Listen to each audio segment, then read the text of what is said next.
Oi, gente, tudo bem? Boa noite. Quem estiver chegando, por favor, me dá um oi para eu saber quantas pessoas tem, para eu já ir sabendo que eu posso começar.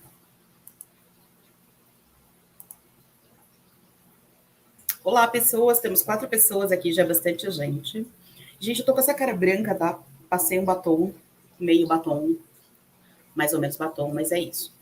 Gente, vocês podem ir mandando suas perguntas, vocês podem ir interagindo aí no chat, que eu vou vendo aqui no StreamYard, vendo se tá chegando as coisas.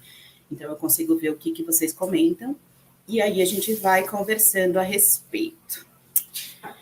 E a conversa de hoje é sobre o tema da semana, solidão da mulher negra ou não solidão da mulher negra. Eu quero saber o que vocês acham, eu quero saber o que vocês não acham.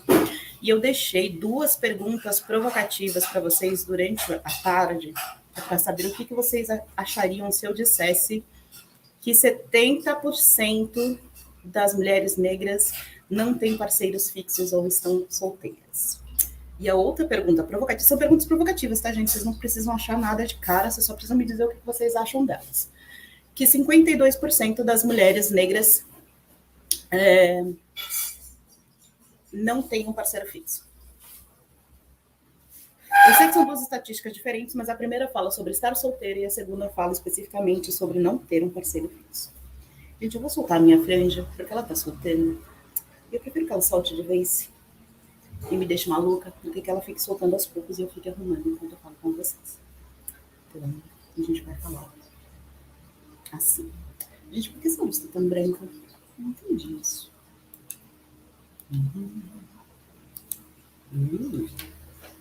Oi, Cris, tudo bem?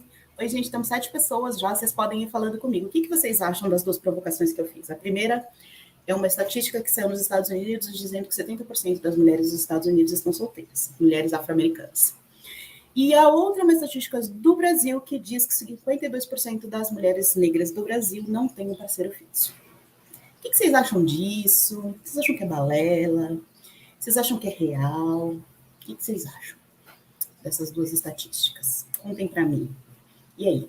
Eu quero fazer uma conversa, tá, gente? Se eu ficar aqui só falando, pegar todas as estatísticas e jogar na cara de vocês, não fica uma coisa tão interessante. E enquanto eu vou ouvindo de vocês o que vocês acham, boa noite, Cris, boa noite, Ana. Baby, me arruma um cigarro. Eu vou aqui bronzear um pouco meu pulmão e eu vou falar para vocês sobre coisas interessantes. Primeiro, a discussão sobre a solidão da mulher negra não é uma discussão brasileira, também é uma discussão importada. Por mais que se diga o tempo todo,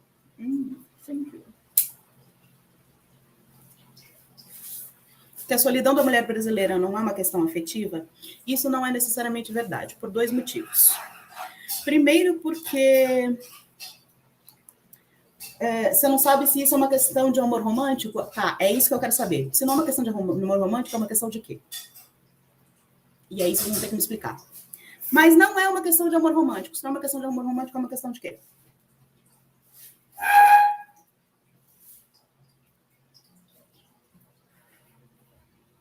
Não é uma questão de amor romântico. Essa é a coisa que eu mais ouço a respeito da solidão da mulher negra. A solidão da mulher negra não é uma questão de amor romântico, é uma questão do quê? Porque a discussão sobre a solidão da mulher negra sempre começa e sempre é trigada por uma mulher que é rejeitada por alguém. Sempre. Dentro do campo romântico, dentro do campo afetivo. De mercado afetivo. Se não é uma questão de mercado, se não é uma questão de amor romântico, por que é uma questão de mercado afetivo? Isso é contraditório. O que é o mercado afetivo, se não as trocas sociais, econômicos-sociais e relacionais que a gente faz dentro das questões de amor romântico ou não amor romântico? Ou do que a gente entende como quem merece amor, quem não merece amor, alto valor romântico, baixo valor romântico. Se não é sobre amor romântico, como é que pode ser sobre o mercado afetivo? Essa é a minha primeira pergunta. E a minha segunda pergunta se 28% da população brasileira é composta de mulheres negras, como é que a gente pode falar em solidão? Essa é a segunda pergunta. E a minha terceira pergunta, se não é sobre amor romântico, é sobre outras questões das mulheres negras, quais outras questões são essas? Boa noite, Matheus, tudo bem?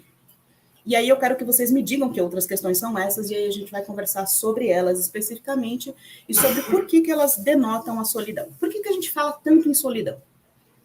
Essa é uma questão muito importante. Solidão é um tópico recorrente em todas as discussões a respeito de comunidades negras. E a gente precisa falar sobre elas.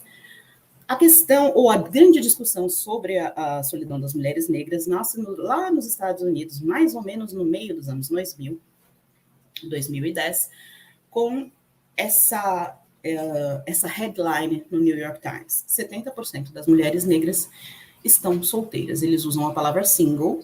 Dentro daquela estatística, essa palavra single está dizendo o seguinte: ela está denominando mulheres que não estavam casadas naquele momento, ou seja, mulheres que não tinham um anel no dedo. Não quer dizer que aquela pessoa não tem um namorado, não quer dizer que aquela pessoa não tem um noivo, não quer dizer que aquela pessoa já não tenha sido casada, divorciada, viúva. Não, só quer dizer que aquelas pessoas não estavam casadas naquele momento. Ou que não tinham um living partner, ou seja, alguém que morasse com ela e que configurasse uma relação marital. Ou seja, estavam excluídas as mulheres que não curtem homens, ou não têm homens, ou não estão morando com homens, as mulheres que já tenham sido casadas e agora estão viúvas. Solidão afetiva seria um produto neoliberal? Não sei, vocês que me dizem. Solidão afetiva seria um produto neoliberal? Uma pergunta que a gente pode se fazer.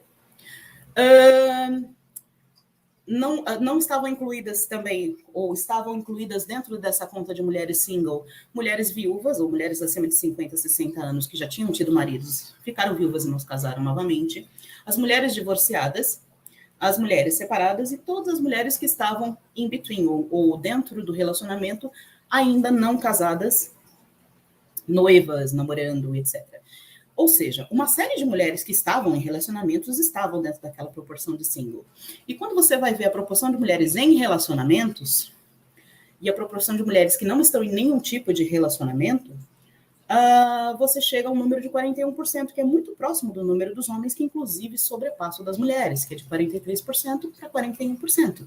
Dentro de uma população que é bem pequena, tá, gente? A gente está falando ali de, se eu não me engano, é menos de 18% da população americana que é considerada negra. Aqui no Brasil é muito mais gente, 54%. Desse 54% da população brasileira, 28% é mulher.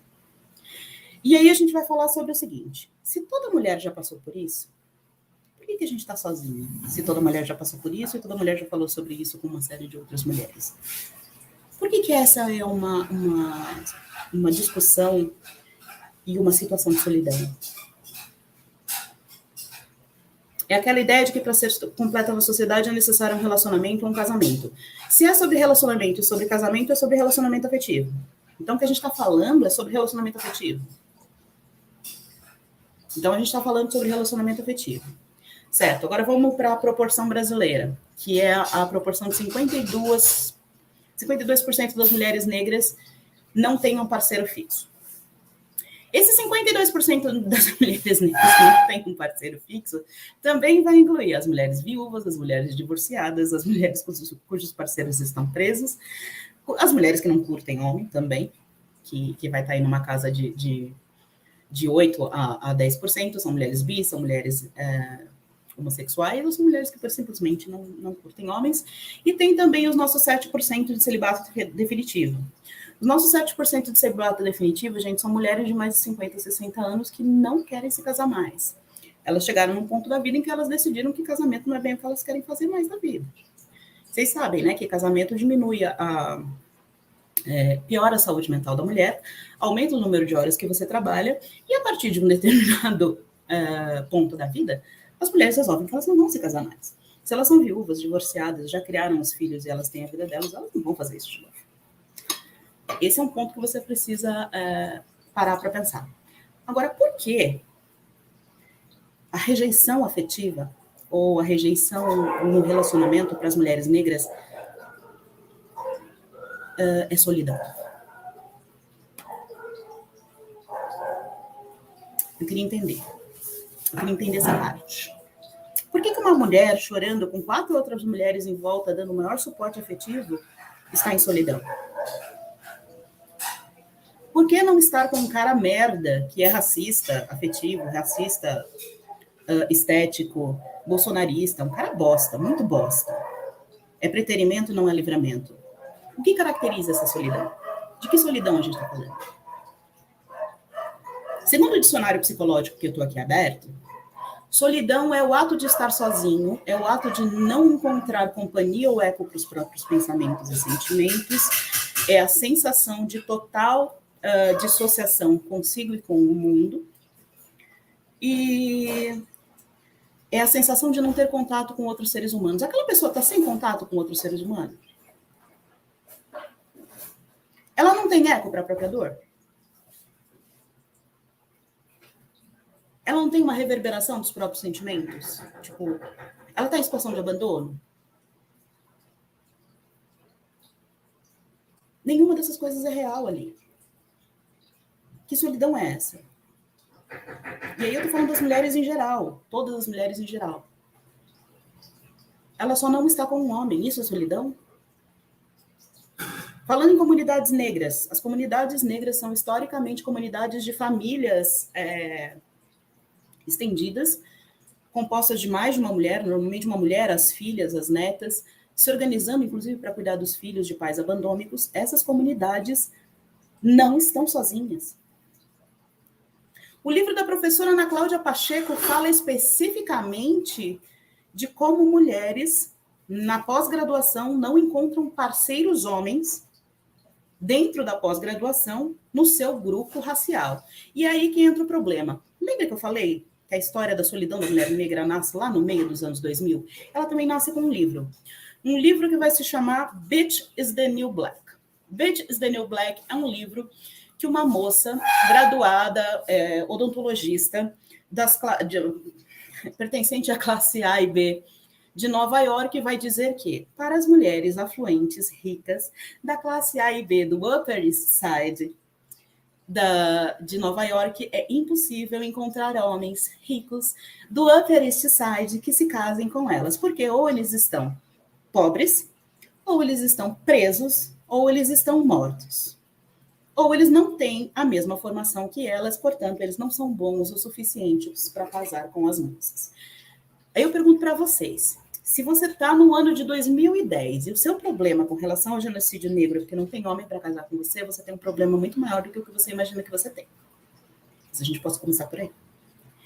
E ela foi até a Oprah para falar sobre isso, diante dessa... E aí foi a semana que saiu essa manchete a respeito dos 70% das mulheres single, e de repente o problema das 70% das mulheres que estavam solteiras era porque elas tinham padrões altos demais, elas queriam homens que fossem ricos, tão estudados quanto elas, e que estivessem no mesmo patamar de estudos, de vida, que tivessem casas, carros e fossem tão bem-sucedidos quanto elas. Então, o problema, na verdade, não é que as mulheres estavam solteiras, é que elas estavam esperando demais dos homens negros que estavam sofrendo com outro tipo de problema social ali dentro do grupo racial.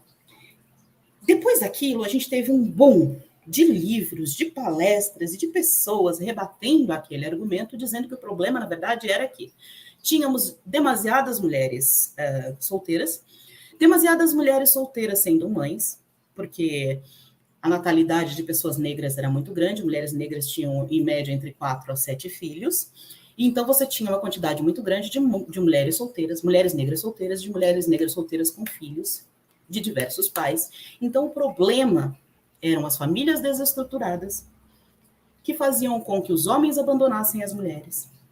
E o problema, na verdade, era um monte de mãe solteira de filhos sem pai.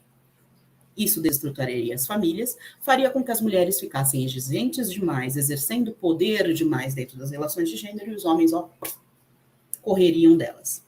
Isso se eles não estivessem mortos ou presos, porque a quantidade de homens negros presos lá é ainda maior do que daqui. Se a gente está falando de 700 mil lá, a gente está falando de 1 milhão e tantos nos Estados Unidos, que é o primeiro ou o segundo lugar, se eu não me engano, do mundo. Aí eu vou perguntar para vocês uma coisa. Vocês lembram quando a gente fala sobre a criação das imagens de controle das mulheres em Patricia Hill Collins? Que ela vai dizer que uma das imagens de controle é a Welfare Queen. Welfare Queen seria a rainha do Bolsa Família.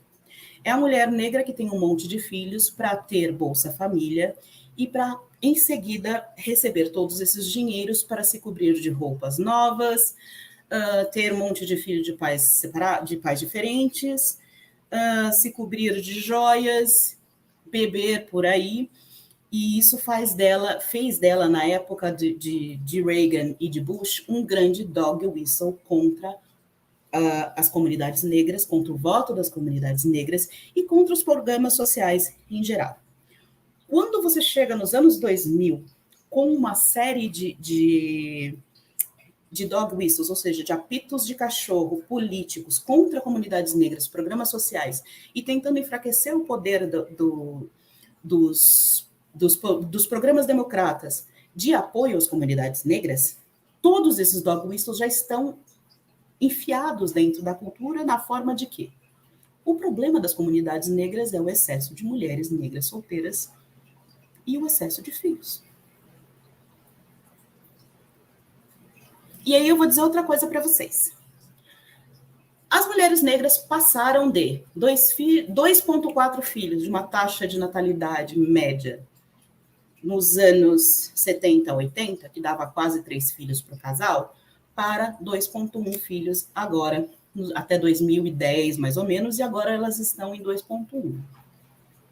Aqui no Brasil, a mesma coisa, a gente passou de 2,1 a 1,8. A gente mais ou menos está na taxa de reposição de população, a gente não está fazendo mais filho do que a gente deveria.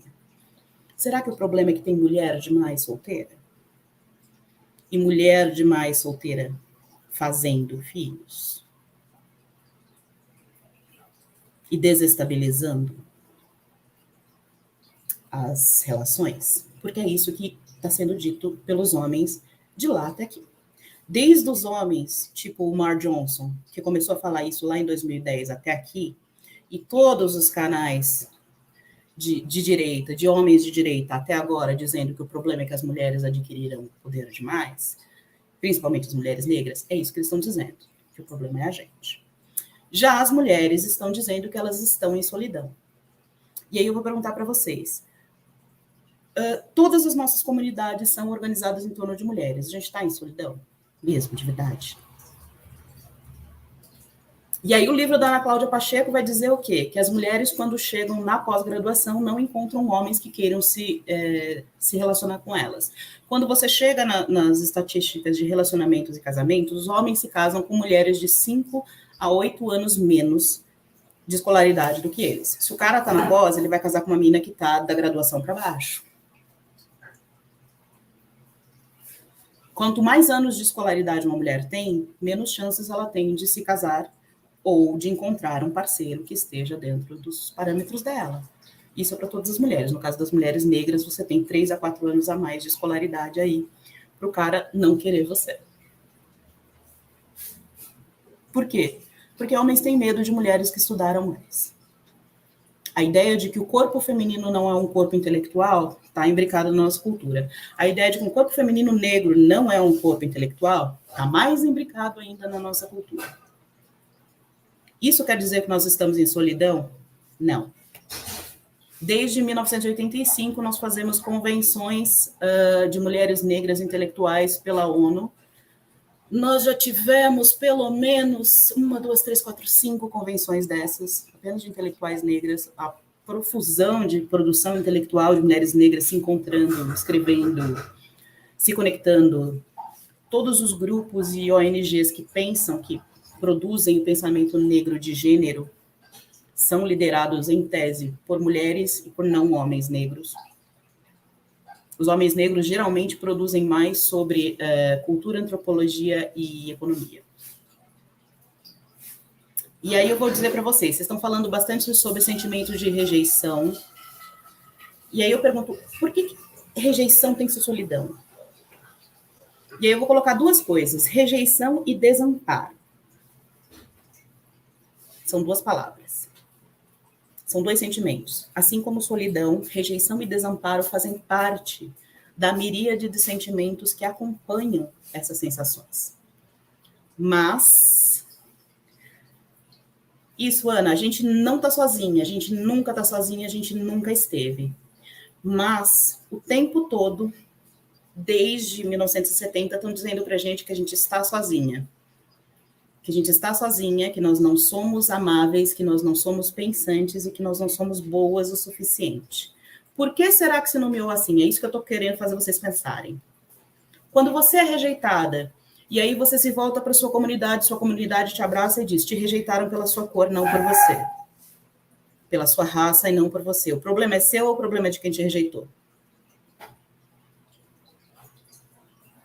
Se uma pessoa te rejeita apenas porque você é negra, o problema é seu ou da pessoa que te rejeitou? Pensa comigo.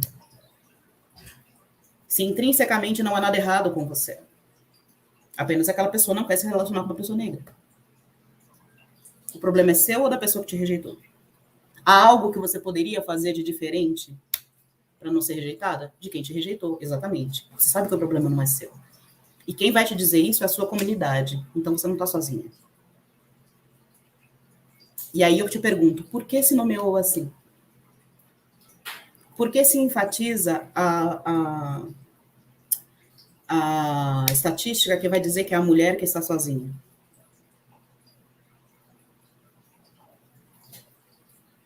Porque é uma questão de controle de reprodução das mulheres racializadas.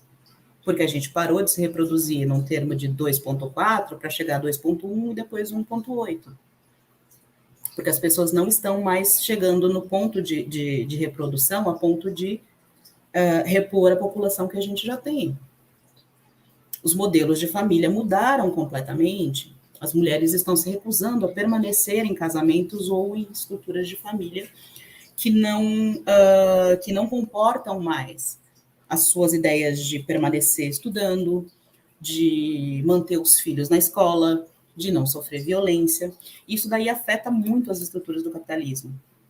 Por quê? Porque a estrutura do capitalismo foi feita para que alguém faça o trabalho reprodutivo de graça, enquanto o maior número de pessoas possível trabalha fora. Quem é que vai fazer o trabalho de graça se a gente não estiver lá? Essa é uma questão importante. Outra questão que eu acho importante, por que precisa dizer que é você que está sozinha? E é um mecanismo para fragilizar emocionalmente e mentalmente também. Por quê? Toda vez que alguém chega para mim e fala, isso não é uma questão de solidão afetiva, é uma questão de outras coisas. E aí a pessoa diz, é de quererem que você exerça todos os estereótipos de feminilidade branca. As pessoas esperam que você faça isso. Quando alguém espera alguma coisa de você, que essa coisa não é sua, o problema é seu ou é o problema de quem espera?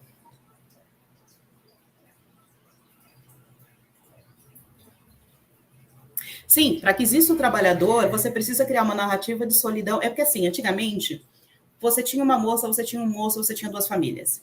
Você vendia a moça para a família do moço, dava um dote para a família do moço, e aí a moça ia morar lá. E é isso e assim funcionava. Você dava um dote, o moço dava um dote para a família da moça, pegava a moça para trabalhar para ele e ela ia ficar lá sustentando a família e gerando os novos filhos daquela outra família, enquanto a família da moça ficava com o dinheiro pelos filhos que eles não iriam ter mais. Quando você cria a ideia de família nuclear e as pessoas não vão mais trabalhar em grandes propriedades que precisam que nasça mais gente, e quando você vai trocar uma mulher que se reproduz por um camelo, porque você precisa que se reproduzam lá e que você tenha um camelo aqui, você vai trabalhar todo mundo numa fábrica, para que você tenha o trabalhador.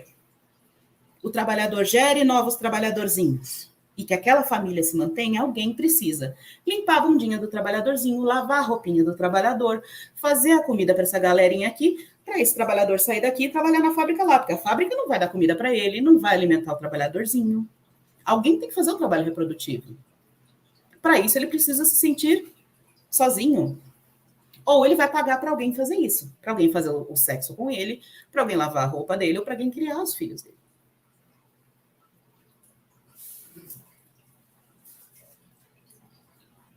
Exatamente. Quando você acredita que você é rejeitado por quem você é, você precisa se adaptar ao outro. Mas se o outro não gosta do que você é, nada do que você faz vai estar bom. Certo? E por que é um mecanismo para fragilizar emocionalmente? Quando você diz, não, não é isso, é porque nós estamos sozinhas porque os nossos filhos morrem. Bom, quando os nossos filhos morrem, a maior parte de todos e aí é do mundo, tá, gente? Não é só aqui.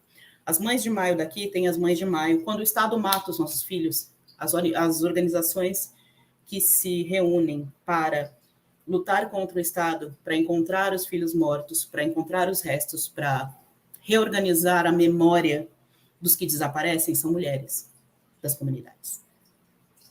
As mães de maio ao redor do mundo são mulheres racializadas. Quando você pensa, tipo, nas mães do genocídio, as mães das favelas, as mães dos movimentos de moradia, são mulheres negras. As mulheres que se organizam pelo trabalho precarizado, as professoras, as domésticas, são mulheres. A gente não está sozinha nem ali. A ideia de que, não, mas a opressão porque nós não somos reconhecidas no trabalho. Quem escreveu sobre isso? Maria Aparecida Bento. Quem escreveu sobre a solidão da mulher que espera que outra mulher abdique das relações sociais e afetivas por ela? Gislene Santos, Mulher Negra, Homem Branco. Esse livro aqui ela vai falar especificamente de um caso de uma mulher num país estrangeiro que se apaixonou por um homem branco e foi trocada, uma mulher escura por uma mulher clara, e ela fica o tempo todo se perguntando por que aquela mulher clara roubou o homem dela. E aí, como psicóloga, ela vai levantando as hipóteses a respeito daquela psique. Por que aquela mulher precisava daquele príncipe encantado para salvá-la? E por que, ao não conseguir que o príncipe encantado a salve, ela entra na história do patinho feio? O patinho feio estava sozinho, não porque ele era feio, mas porque ele não pertencia àquele grupo. Quando ele encontra o grupo ao qual ele pertence, ele não é mais feio e ele também não está mais sozinho. E aí a questão é, nós estamos fora dos nossos grupos? Se a gente está fora dos nossos grupos, a gente precisa conversar sobre isso. Sim, quando você cria a ideia da solidão afetiva, você tem que empurrar para as mulheres negras o problema, que é um problema individual, que ela está em solidão e ela precisa falar sobre a solidão e ela precisa resolver a solidão. Gente, solidão é um problema, é um sentimento de uma pessoa. Racismo estético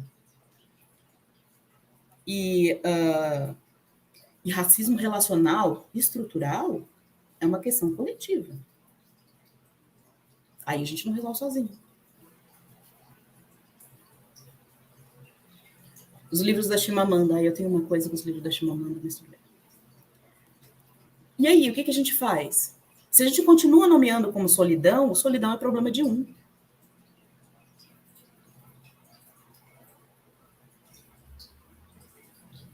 Exatamente, a solidão é um apelo moral para que homens especificamente se interessem para mulheres X. O que acontece quando você tem um grupo de pessoas que querem especificamente uma coisa? E aí eu vou dizer uma coisa, porque essa é uma relação muito objetal, e vocês vão entender o que eu estou dizendo. Eu tenho 10 frascos de uma coisa que, de repente, ganha um valor fetichista. As pessoas querem muito aquela coisa. Muito. Todas as pessoas querem, as pessoas começam a brigar para ter a chance de ter aquela coisa para si de qualquer forma. O que acontece com o preço daquela coisa ou com o valor que aquela coisa acaba tendo nas relações sociais?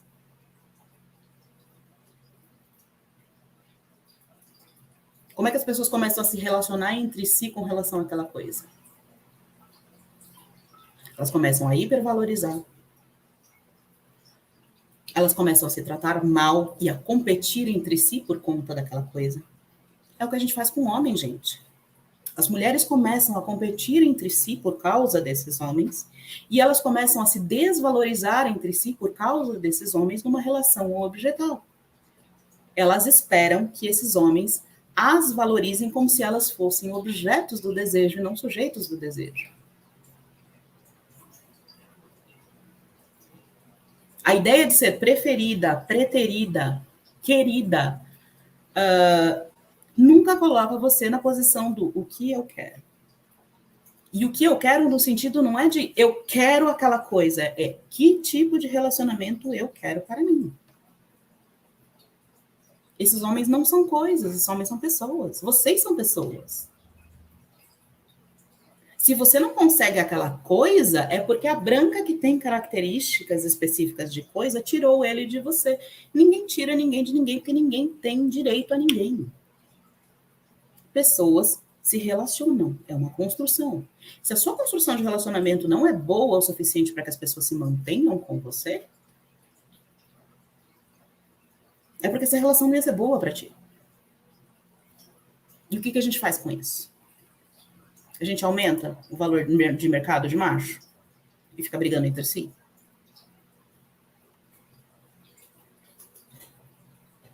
Mulheres competindo entre si pela posição de objeto para ser escolhida por homem não resolve nada para a mulher. Nenhuma. Nem a que é escolhida, nem a que não é escolhida.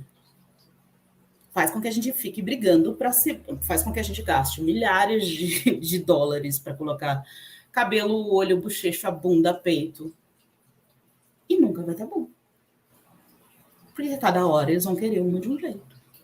Porque quem indica e quem diz quem quer, quem é a preferida, quem é a preterida, é o outro.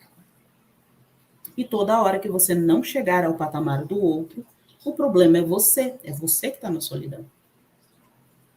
Porque o padrão já foi ser gorda, já foi ter celulite, já foi ser hipermagra, já foi não ter sobrancelha, já foi ser loura, já foi ser... Mas amor não é mérito, amor não é mérito, amor não é direito, amor é relacional. O amor é uma invenção de menos de 300 anos. A gente deve recusar a competição e a rivalidade, porque a competição e a rivalidade não criam relações melhores para a gente. Não porque a gente não é melhor ou pior ou do que quem quer que seja. Isso daí já está resolvido. Pessoas não são melhores do que outras pessoas. Gente é tudo gente. É que a rivalidade não cria relações melhores entre as pessoas. Quando você compete com outra mulher, a sua relação não fica melhor. A dela também não. Para você. Não é nem pro cara. Pro cara talvez até fique.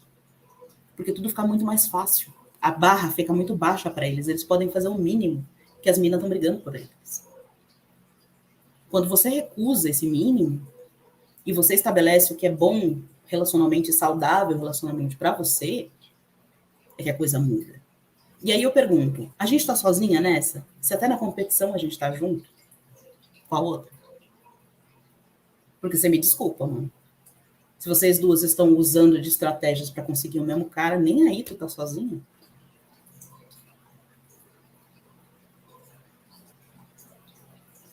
E aí eu me pergunto, por que se fala tanto em solidão? Ser sozinho é um dos maiores medos que o ser humano tem como bicho gregário. Quando você está sozinho, te vem a sensação de desamparo. E na hora que você está desamparado, você não vê as redes de contatos, as redes comunitárias e as redes de proteção que você tem à sua volta. Você perde o seu senso de comunidade. Para quem é interessante que você perca o seu senso de comunidade? Para quem é interessante que você se sinta desamparado, sozinho e sem nenhum tipo de rede de apoio? Quando você não tem rede de apoio, você não tem como fight back, você não tem como lutar contra. É muito fácil você ser seduzido pela ideia de que você é uma vítima, de que você está sozinho. Vítimas não têm como lutar de volta. Elas estão amarradas a uma situação sem saída. Se você olhar em volta, você não está sozinho. Se você olhar em volta, você não é uma vítima, você é uma pessoa dentro de uma rede relacional. Se você olhar em volta, você também não está desamparado, porque tem muito mais gente passando pelos mesmos processos que você. Isso não é solitário, porque o racismo não é solitário, ele precisa ser coletivo e ele precisa ser estrutural para sustentar tanta gente branca e folgada. Manja.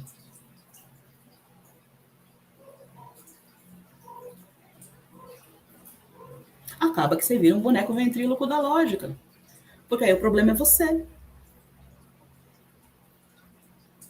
E aí isso daí vai retroalimentar uma série de outros comportamentos tóxicos. Uma masculinidade tóxica e misógina, que vai dizer que o problema é que as mulheres se acham demais. E aí por isso que elas ficam reclamando de solidão, porque aí elas não querem namorar o gari, porque aí elas não querem namorar o cara pobre, e aí elas não querem pagar o açaí. Sendo que a questão nem é pagar ou não pagar o açaí.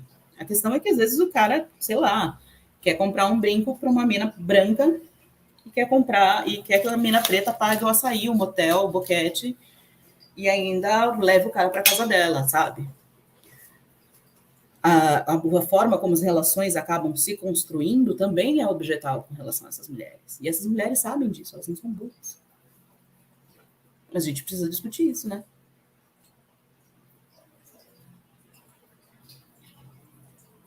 Por que se individualiza tanto as experiências que vivemos em coletividade? Eu tenho duas hipóteses, Ana. A primeira delas é porque as pessoas se sintam cada vez menos potentes e cada vez menos dentro de uma rede de possibilidades de uma rede comunitária, para que elas se alienem da própria rede comunitária. Lembra que eu falei? As pessoas invisibilizam as mulheres que estão à sua volta. Essa rede essa rede coletiva e comunitária que a gente tem de apoio, de amparo, que ela é invisibilizada o tempo todo. Então, a solidão, como visto agora, é uma desconfiguração do racismo? Não, o racismo é uma coisa, a solidão é outra. Ninguém está sozinho. A gente não está em solidão, a gente está sofrendo racismo mesmo. Solidão é quando você está sozinho. Quando acontece alguma coisa com você que ninguém mais pode te compreender, empatizar contigo,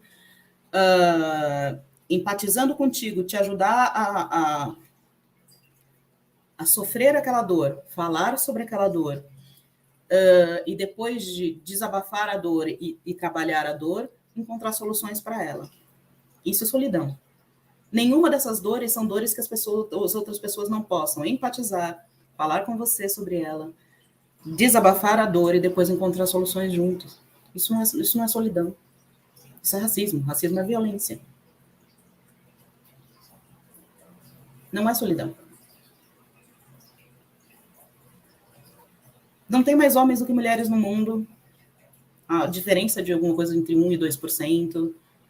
Essa daí é o que a gente chama de histeria heterossexual da modernidade.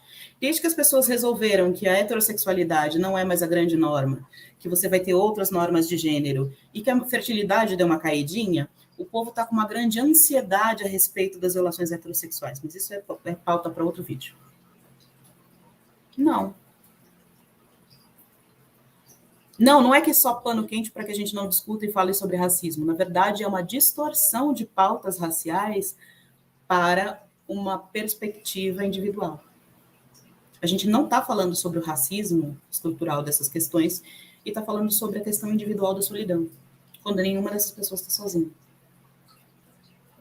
E agora que você sabe que vem de um livro de uma mulher rica que está falando que não tem preto rico para ela casar, e de outro livro de uma mulher do doutorado que não encontrou um doutorando preto para ela casar. E aí tem um outro que fala sobre a mulher preta para trabalhar, a mulata para transar e a branca para casar. Todos esses livros têm a ver necessariamente com a ideia romântica de casamento heterossexual. Nenhum desses trabalhos tem a ver especificamente com qualquer coisa que não seja a ideia heterossexual reprodutiva de um homem contra uma mulher, eles se casam. É basicamente o conto da Cinderela não está funcionando para mim. Eu não encontro meu príncipe encantado. Como se o príncipe encantado existisse na vida real. Se casamento é uma transação, porque casamento é uma transação, e as pessoas que se casam juntam patrimônios, as mulheres que são escolhidas para juntar patrimônios são as mulheres brancas, porque elas são as mulheres que têm patrimônio. Ponto. É isso. Se você não tem patrimônio, não adianta você ficar sonhando na sua vida em se casar e manter um casamento para o resto da vida para manter o patrimônio. É por isso que os 2% continuam sendo os 2%. Pessoas brancas se casam com pessoas brancas e ricas porque pessoas brancas e ricas querem manter patrimônio. Isso é assim desde que inventaram o casamento. As pessoas inventaram o amor porque elas não podiam juntar um patrimônio nobre com um patrimônio burguês, porque a pessoa burguesa não era nobre. Quando começou a ter nobre e pobre e burguês rico, inventaram um jeito de todos somos iguais, Revolução Francesa, direitos humanos, burgueses com dinheiro compravam noivas com títulos. Então, você compra um título, de repente você é uma pessoa que casa com a princesa, você cria os mitos das princesas casando com plebeus casando com princesas, e aí todo mundo é a mesma coisa, o amor romântico nasce como um grande amor trágico de pessoas se amando contra todas as grandes instituições, contra tudo e contra todos, é aquele amor que vence todos os problemas. Mas, na verdade mesmo, o que fazia com que as pessoas se casassem era: eu preciso casar, eu preciso ter filhos, eu preciso juntar patrimônios e heranças, e eu preciso que a minha família perpetue seu nome e seu título. É isso. E o dinheiro. Até hoje, em muitos lugares do mundo, que não tem a nossa filosofia ocidental extremamente romântica, se casa assim. Por que as pessoas aqui no Brasil acham que vão achar o príncipe encantado? É que não me entra na cabeça. É como se o pessoal tivesse perdido completamente a noção do que é realidade, do que é patrimônio, do porquê que as pessoas se casam, do porquê que relacionamentos não dão certo. E qualquer frustração bate naquela de: meu Deus, eu vou ficar sozinha, eu tenho direito ao amor, eu quero ganhar flores. Gente, a linguagem das flores nada mais era do que uma linguagem de salão para pessoas casadas dizerem: quero trepar com você, posso trepar com você, não posso trepar com você, já tenho um amante. É para isso que serve a linguagem das flores, para nada mais. Não é a essência do capitalismo mascarado sobre a relação amorosa. As pessoas trocam mulheres desde sempre, porque é um recurso reprodutivo. Mulheres são recurso. Você precisa de filhos e você precisa de guerreiros para poder proteger o seu povo. Não é que falar da afetividade da mulher racializada não é válido. É que a gente está falando da afetividade da mulher racializada a partir do que ela não tem. A gente não está falando da afetividade da mulher racializada. A gente está falando da afetividade da Cinderela, que a mulher racializada não tem. A gente está falando da afetividade da mulher racializada? A gente está falando do que ela não tem. A gente está falando de falta. A gente está falando de desejo.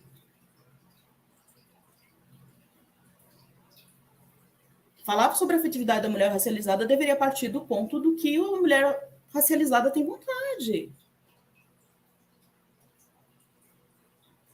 E se o que ela tem vontade é o conto de fadas, temos que falar com as mulheres racializadas: olha, o conto de fadas não vai acontecer, porque o conto de fadas depende de dinheiro, você não tem dinheiro. Depende de uma raça, de uma supremacia branca, você não é branca, nem participa da supremacia. Esquece. Não vai acontecer. Ah, mas a representatividade das princesas, amiga, a representatividade das princesas não muda a supremacia branca. Contos de fadas são contos de supremacia branca. O Patinho Feio é um conto de supremacia branca. Esquece disso. Esquece mitologia nórdica. Esquece mitologia europeia. Parte. Isso não é amor, isso é outra coisa.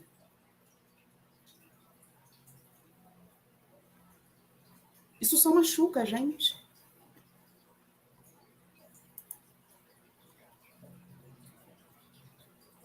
Você vai ficar eternamente brigando para ser a escolhida no baile, tá? Você é escolhida no baile e todas as outras pessoas que estão lá não são.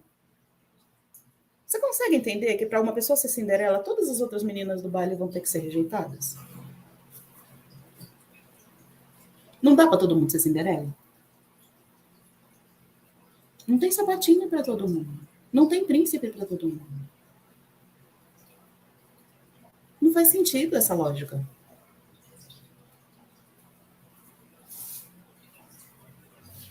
Não deveria ter, não deveria ser assim. Gente, eu tô muito morfinada, tanto é que meu olho tá fechando sozinho. Adoro. Vocês entenderam? Então, assim, nasce de 2 livros bosta. Ai, desculpa, né? Cláudio Pacheco, realmente eu achei o livro muito ruim. Não porque a pesquisa não tenha sido feita com rigor, não é isso, não é aquilo.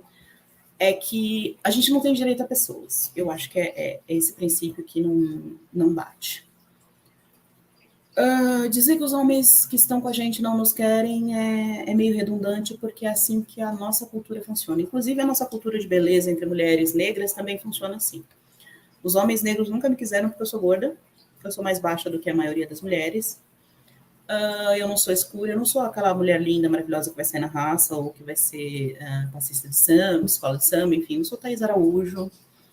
E também não tem que ser, a gente tem a gente tem outros biotipos de mulheres negras que acontecem e que existem. E é assim que funciona. Sou uma pessoa real. E, sei lá, eu acho que a gente podia começar a pensar dentro da comunidade negra que tipos de amor a gente tem. os nossos amores comunitários que existem. Tipo, sei lá, o pessoal fala tanto de Bell Hooks e não leu Bell Hooks, sabe? Eu acho um saco o papo da Bell Hooks sobre amor, mas pelo menos eu li, sabe? Eu entendi o que ela quis dizer, sobre o que a gente tem de amor comunitário, o que a gente tem de poder comunitário. A ideia de que nós não temos poder comunitário nenhum e que a gente não está lá é desempoderante. Dizer que as mulheres não estão lá se apoiando é totalmente desempoderante.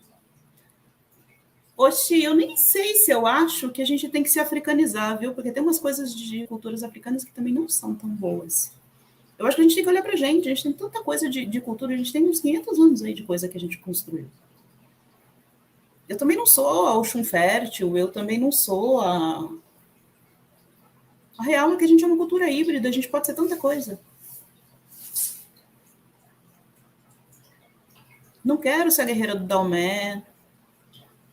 Também não tô afim de ser a deusa do búfalo. Dá muito trabalho, gente. Os arquétipos dão muito trabalho. Nós somos mulheres reais. A gente tem outras necessidades. E isso dá muito, muito, muito trabalho. Ah, o modelo de beleza da página Africanize. Ah, é. Então, gente, tem uma... Além disso, tem uma agência de modelo que tá me ligando, gente. Eles querem que eu vá lá, que eu leve, sei lá, eu quantas roupas, que eu faça uma prova de roupas, de postura, de fala, disso, daqui. Eu, gente, pelo amor de Deus. Eu não tenho tempo para isso. Quem vai ler meus livros? Quem vai escrever minhas resenhas? Quem vai fazer meus roteiros de vídeo?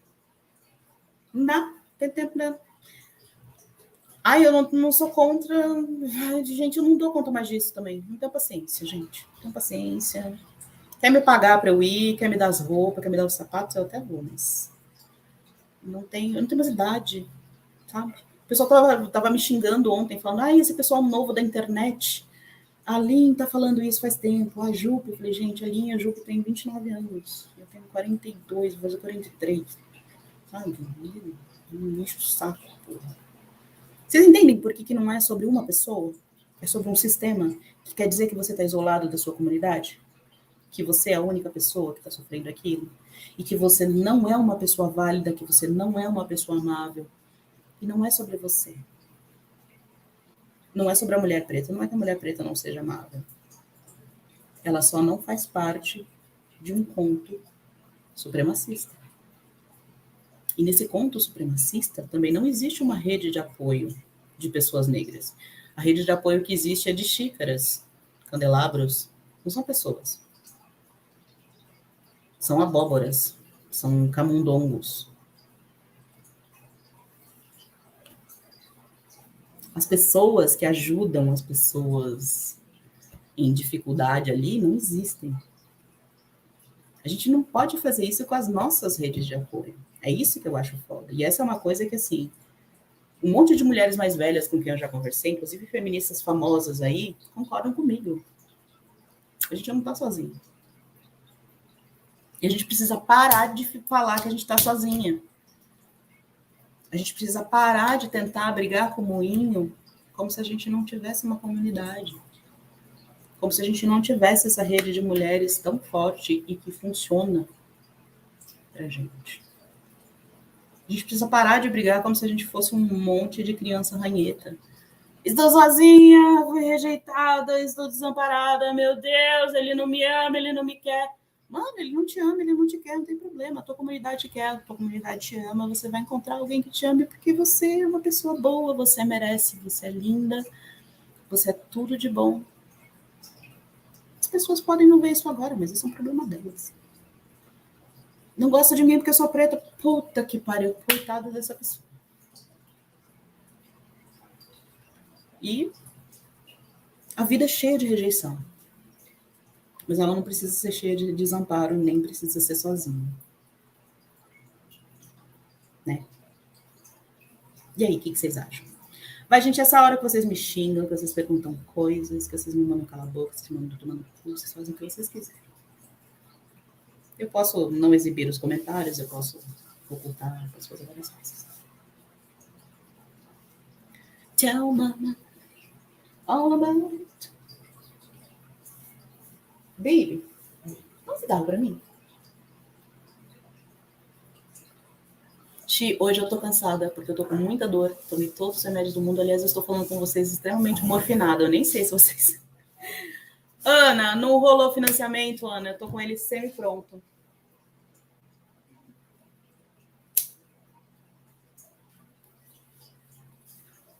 Gente, sabe um outro lado muito engraçado da solidão da mulher negra? Posso contar para vocês? Aí é meu lado morfinada falando, tá, gente? Vocês podem me xingar se vocês quiserem. Mas quando a mulher negra... Fi, quando é que você vem me visitar, meu amor? Eu quero cozinhar para você. É que quando a mulher negra sai da solidão, ou quando ela chega nessa fase dos 40, 40 e poucos, e que ela perde essa coisa dos caras ficarem atrás, etc e tal, ela perde valor de mercado, digamos assim. Na verdade, ninguém tá nem aí se você tá pegando alguém, se você não tá pegando alguém. Todo mundo fica enchendo seu saco, falando de solidão da mulher negra, isso, aquilo outro. Todo mundo fica enchendo o saco, e aí fala que a gente não pega os mendigos, que a gente não pega os gari, que a gente não pega os homens que não tá formado, que aquilo. De repente a gente, sei lá, encontra alguém e a gente tá feliz. Você ficou 6 anos, no meu caso, eu fiquei 6 anos sozinha. Sozinha, criando filho, vivendo na base do bico, lavando louça por aí. Encontrei meu cubano, fui ser feliz. Gente, até ameaça de morte me mandaram. Por quê? Porque a mulher preta pode estar sozinha. Ela não pode estar feliz. Inclusive, quando saiu esse 70% das mulheres negras estão sozinhas nos Estados Unidos, um cara preto escreveu um livro falando que as mulheres negras tinham que começar a considerar casar fora do seu grupo racial. Mano, para que ele fez isso? Todos os roteps possíveis e imagináveis dos Estados Unidos fizeram canais do coisa. O Mar Johnson fez um programa de quase 3 horas para xingar esse cara, para falar que ele estava promovendo genocídio. Porque o cara falou, olha, o negócio é o seguinte, gata, não tem alguém para casar dentro do seu grupo racial, tá na hora de você procurar fora. O cara não tem o seu padrão, não ganha o mesmo que você, não tem os mesmos objetivos, ele não quer casar e ter uma família. Amiga, vai buscar quem te quer. Pode ser latino, pode ser... Você decide. O que você precisa é ser feliz. Se você quer uma família, encontra alguém que quer uma família e vai fazer. Nossa, pra que ele falou isso? Puta que pariu. O mundo veio abaixo. E aí o cara não conseguiu lançar um segundo livro. Oi, Renata, vai ficar salvo sim. Eu deixo guardado, mas meio que ainda não acabou. Agora é a hora das perguntas. Você tem perguntas para fazer? Você quer perguntar alguma coisa, meu amor? Então, Ana, não rolou o financiamento para o livro que ia rolar. Um amigo meu me ofereceu, falou: a gente está querendo lançar um livro seu, e aí acabou que não rolou. Veio a pandemia, a editora faliu. E aí agora eu acho que eu vou fuçar para ver se eu consigo um financiamento para fazer o livro aí, antes de morrer, sei lá. E aí vem aquele rolê da palmitagem com apelo moral, porque você palmita. E gente, enquanto eu estava casada 20 anos com um homem preto, 3 anos com um homem preto, ninguém estava nem aí. Enquanto eu apanhei de homem preto, ninguém estava... Vou deixar salvo no YouTube mesmo, gente. Ninguém falou nada, ninguém me salvou, ninguém me deu um pão quando eu fiquei sem dinheiro para dar comida para meu filho. E aí as pessoas ficaram enchendo o meu saco. Aí recebi ameaça de apanhar, de morrer. E aí eu cheguei à conclusão de que, assim, todo mundo quer tomar conta da negra, entendeu? E aí todo mundo quer falar que você está sozinha, que você está acompanhada, se você deve ficar sozinha, se você deve ficar acompanhada, com quem você deve ficar, com quem você não deve ficar. E a real mesmo, real, de verdade, é que ninguém para te dizer que, você sempre vai ter outras mulheres pretas do seu lado. E eu falo isso, gente, como uma pessoa que está acompanhada de mulheres pretas há muito tempo, muito tempo. Desde as minhas vizinhas, quando eu era adolescente, até o pessoal do Blogueiras Negras, quando a gente começou na internet. Hoje em dia, a maior parte da minha rede de apoio e das redes que a gente tem para cuidar de mulheres, vocês podem ver mesmo no Twitter, gente. Eu chego lá, precisamos de uma terapeuta para uma mana que está num caso de urgência. A galera me arruma uma terapeuta em 4 minutos. A gente é uma grande rede de pessoas que se conectam e que se ajudam. Eu não consigo entender essa ideia de que, não, mas é solidão, e várias pessoas estão falando sobre o quanto elas se sentem sozinhas. Se várias pessoas estão juntas falando sobre o quanto elas se sentem sozinhas, elas não estão sozinhas. Apagar esse trabalho de rede também e de apoio é a gente não perceber que a gente não está sozinho. E que a gente se apoia muito com comunidade. E a gente precisa fortalecer esses laços, inclusive, para a gente parar de acreditar quando dizem para a gente que a gente é feia, não válida, não bonita, não amável. Ninguém é perfeito, mas ninguém é ruim o suficiente para não ser amável nunca, entendeu? Isso não acontece. Até os sociopatas são amáveis, de vez em quando. Alô? Bru! Te amo, neném, já tô com saudade. Falando em pessoas amáveis, gente, amem o Bruno. O Bruno é muito amável. Meu filho. Do coração. Se vocês puderem, tiverem condições e acharem Gislene Aparecida dos Santos, mulher negra, homem branco. Ela vai falar justamente sobre esses tipos de rejeição e por que a gente compra a ideia de que a gente precisa ser Cinderela, que um homem branco vai salvar a nossa vida e que no fim das contas a gente é só mais um patinho feio. E na verdade nada mais é do que se sentir deslocado. E será que a gente está deslocado mesmo? Quem é que está circulando? Quem são as pessoas que estão à sua volta? Se você está se sentindo sozinho, será que quem está à sua volta realmente é a tua turma? É o seu pessoal? São as pessoas que deveriam estar? E aí? É isso, povo. Vai dar uma hora aqui. Estou mandando beijo para todas as pessoas. Eu vou deixar o vídeo gravado, se conseguir. E é isso. Beijos.